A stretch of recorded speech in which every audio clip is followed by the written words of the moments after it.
வணக்கங்க. நான் அன்றைக்கி வெறும் பருப்பு சாம்பார் செய்ய போகிறேன். பருப்பு ஒரு 100 கிராம் எடுத்திருக்கேன்.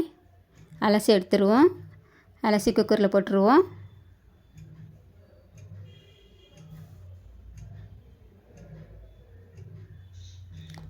ஒரு 6 பச்சை மிளகாய் சேர்த்துருந்தேன். நான் காரத்துக்கு தக்கனி எடுத்துக்கிறேன். நீங்கள் எவ்வளோ சேர்க்கணுமோ சேர்த்துக்கோங்க. ஒரு 10 சின்ன வெங்காயம் சேர்த்துக்கிறேன். தக்காளி ஒரு 150 கிராம் கட் பண்ணி வச்சுருக்கேன். அதையும் உள்ளே போட்டுருவோம்.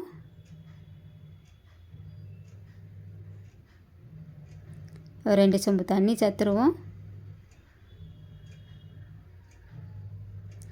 சின்ன சொம்புக்கு 2 சொம்பு தண்ணி சேர்த்துருக்கேன். நான் கொஞ்சமாக மஞ்சத்தூள் கொஞ்சம் சேர்த்துருவோம். ஜீரகம் ஒரு அரை டீஸ்பூன் சேர்த்துருவோம். தேவையான அளவு உப்பு சேர்த்துருவோம். குக்கர் மூடி போட்டுருவோம். ஒரு 8 விசில் வர வரை வெயிட் பண்ணுவோம்.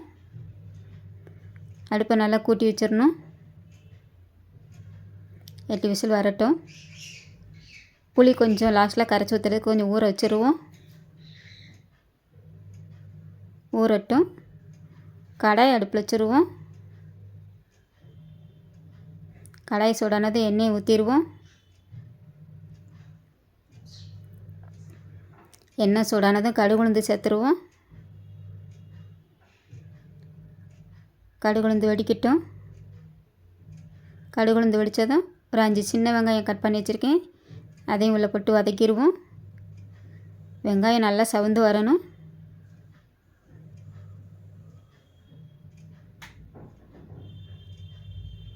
நல்லா சவந்து வர வதக்கிட்டு கருவேப்பிலை கொஞ்சம் சேர்த்துருவோம்.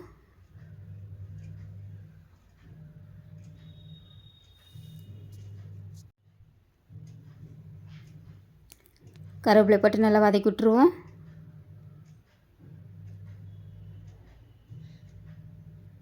நல்லா செவந்து வந்தால் தான் நல்லாயிருக்கும் சாம்பாருக்கு.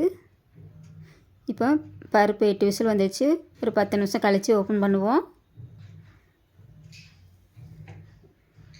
10 நிமிஷம் ஆயிடுச்சு. ஓப்பன் பண்ணிடுவோம்.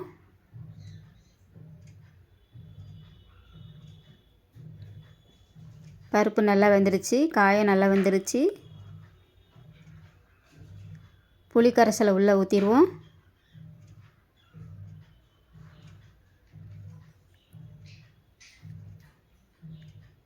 தாளிப்பையும் உள்ளே ஊற்றிடுவோம்.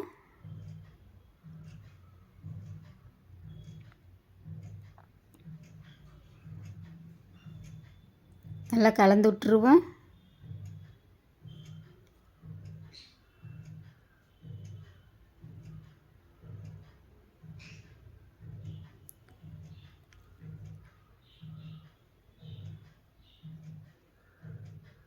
நல்லா கலந்து விட்டுட்டு கருவேப்பிலை கொத்தமல்லி கட் பண்ணி வச்சுருக்கேன். அது உள்ளே போட்டுருவோம்.